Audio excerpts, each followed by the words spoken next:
নজরুল ইসলাম বাচা ছিলেন চট্টগ্রামের বোয়ালখালী উপজেলার বিএনপির সভাপতি। ১৯৯৭ সাল থেকে ২০১০ সাল পর্যন্ত ছিলেন উপজেলার নির্বাচিত চেয়ারম্যান, যার রাজনৈতিক প্রভাব ছিল অত্যন্ত দৃঢ়। ২০১০ সালের ৮ নভেম্বর ঢাকার গাজীপুর থেকে রহস্যজনকভাবে নিখোঁজ হন তিনি। তার পরিবার ও শুভনোদ্ধায়ীরা আজও জানেন না তিনি বেঁচে আছেন কিনা। ১৫ বছর পার হয়ে গেলেও তার গুমের রহস্য এখনও নিষ্পত্তি হয়নি। মূলত ২০১০ সালের ৮ নভেম্বর ইউনিয়ন পরিষদের কাজে ঢাকার উদ্দেশ্যে রওনা হওয়ার পর তিনি নিখোঁজ হন। তার পরের দিন ৯ নভেম্বর র্যাব জানায় চান্দগাঁস্থ র্যাব ৭ কার্যালয়ে আনা হবে। এই খবর পেয়ে বোয়ালখালী ও করলডাঙ্গা ইউনিয়নের হাজারো মানুষ র্যাব কার্যালয়ের সামনে জড়ো হন। পরিস্থিতি উত্তপ্ত হয়ে ওঠে। র্যাব পুলিশ ব্যাপক লাঠিচার্জ শুরু করে। র্যাব ও প্রশাসনের পক্ষ থেকে একের পর এক ভিন্ন ভিন্ন তথ্য দেয়া হয়।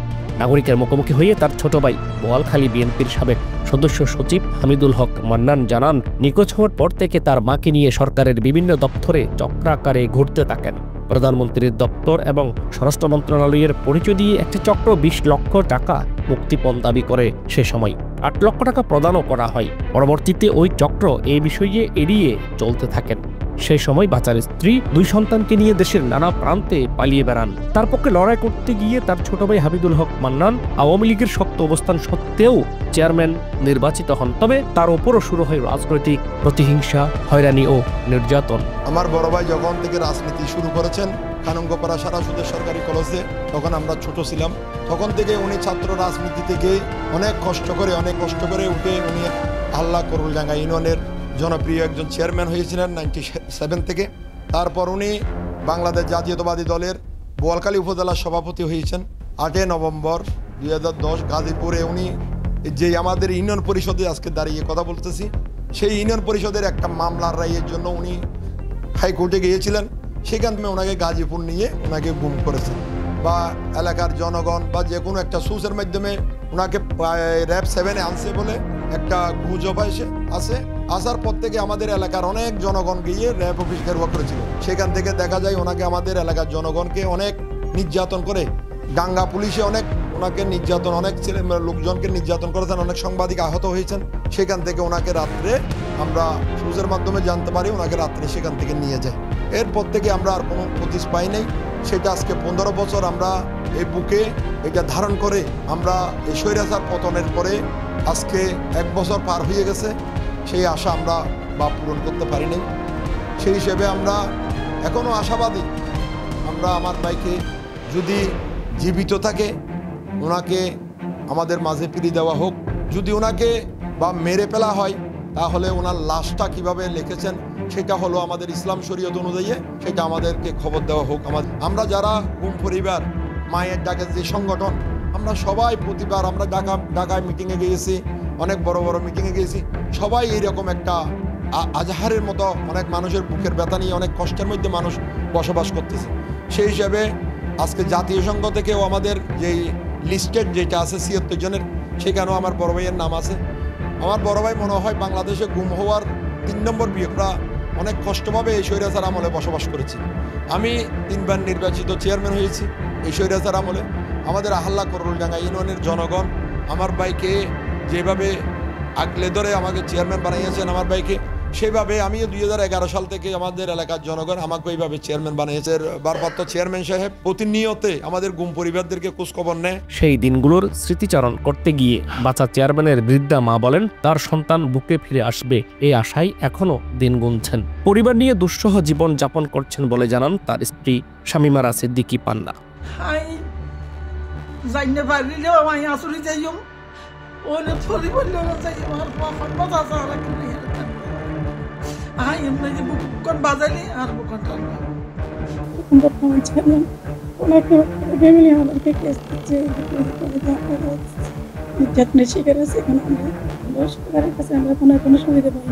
ইতিমধ্যে গুম কমিশনে এ নিয়ে পরিবারের পক্ষ থেকে মামলা করা হয়েছে। মানবাধিকার সংগঠন অধিকারের কর্মকর্তারা বলছেন, বাচা চেয়ারম্যানের গুমের বিষয়টি শুরু থেকে গুরুত্ব দিয়ে তথ্য সংগ্রহ করা হয়। দেশ বিদেশের মানবাধিকার সংগঠনগুলোর মাধ্যমে তৎকালীন সরকারকে চাপে রাখার চেষ্টাও করা হয়। বাচা চেয়ারম্যানের গুমের রহস্য উদ্ঘাটন হবে বলে জানান তারা।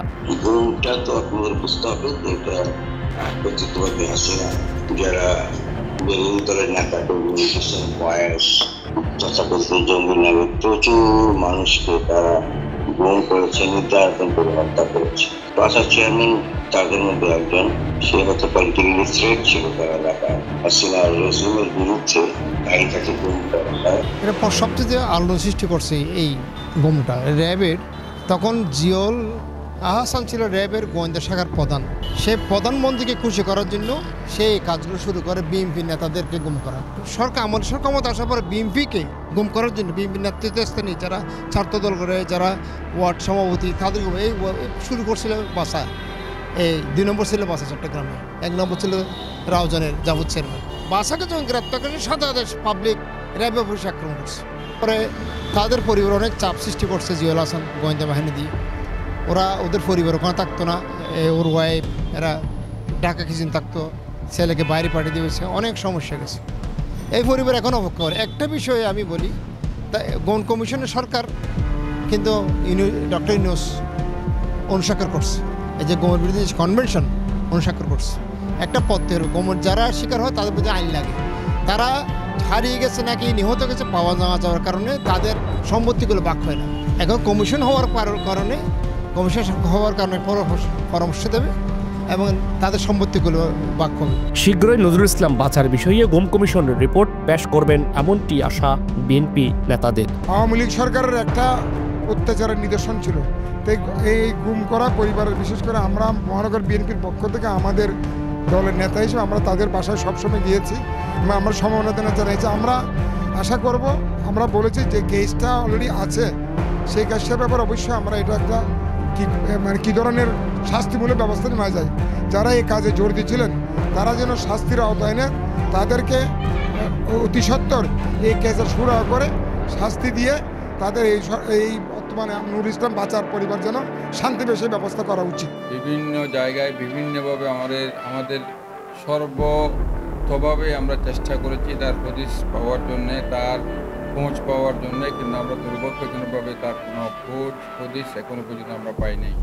আমরা এখনো আশায় আছি, আমরা এখনো মনে করি, আশা করি যে আমাদের সহযোদ্ধা সহকর্মী জনাব নুরুল ইসলাম বাছা উনি জীবিত আছেন, উনি আমাদের মাঝে ফিরে আসবেন, সেই আশা আমাদের আছে। ঘৃণ্যতম যে ফেসিবাদী সরকারের যে ঘৃণ্যতম যে দুঃশাসনের যে ভয়াবহ চিত্র, এই ভয়াবহ চিত্রের যে এই অংশ, এই যে গুম, এইটার নিন্দা জানানোর ভাষা, এটার ভাষা আমরা হারিয়ে ফেলেছি। সহকর্মী আমাদের একজন নির্বাচিত চেয়ারম্যান, আমাদের বিএনপির সভাপতি, সাথে সাথে উনি একজন পরিবারের একজনের সন্তান, একজনের স্বামী, ছেলেমেয়ের মা বাবা, ভাইয়ের ভাই। আমরা এই যে আমাদের যে হৃদয়ের যে বেদনা, অব্যক্ত বেদনা, এটা আমরা প্রকাশ করাটা আমাদের জন্য খুবই, অভিব্যক্তিটা প্রকাশ করাটা আমাদের জন্য খুবই দুঃসহ বেদনার। বিএনপির সভাপতি জনাব নজরুল ইসলাম সেই সময়কার চেয়ারম্যান, 2010-এ সে গুম হয়েছে জয়দেবপুর, ঢাকা জয়দেবপুর থানা থেকে। এখনো পর্যন্ত তার কোনো সন্ধান পাওয়া যায়নি। তিনি একজন সফল চেয়ারম্যান ছিলেন। ঘুমের মধ্যে কোনো রকমের যদি সেই নিহত হয়ে থাকে, হত্যা করা হয়ে থাকে, সেইটাও জানানো আমাদেরকে প্রয়োজন। কারণ তার বিভিন্ন জটিলতা সৃষ্টি হচ্ছে, ব্যাংক জায়গা জমি নিয়ে, তাই সেই নিখোঁজ, ওয়ারিশন সার্টিফিকেটও পাচ্ছে না। আসলে আমরা বুঝি না, একজন লোক হারানোর পর তার মা জানে না তার ছেলে কোথায়, তার স্ত্রী জানে না তার স্বামী কোথায়, তার সন্তান জানে না তার পিতা কোথায়। এর সাথে দুর্বিষহ কিছু হতে পারে না। আমরা বলবো, খুনি হাসিনের বিদায় নিয়েছে এই নতুন যে সরকার, বর্তমান অন্তর্বর্তীকালীন সরকার আছেন, ওনাদের প্রতি আমাদের দাবি হবে নজরুল ইসলাম বাছা সাহেব কি বেঁচে আছেন নাকি মারা গেছেন, এই সন্ধান আমরা পাই। এই কাহিনী শুধু রাজনৈতিক নয়, এটি একটি মানবিক ইস্যুও বটে। নজরুল ইসলাম বাছা আজও জীবিত কিনা তা অনিশ্চিত, কিন্তু এই 15 বছরের অন্ধকারে প্রশ্ন থেকেই যায়, সকল গুম খুনের সুবিচার হবে? তথাপি সুবিচারের অপেক্ষায় জাতি। একে আজাদ, নাগরিক, চট্টগ্রাম।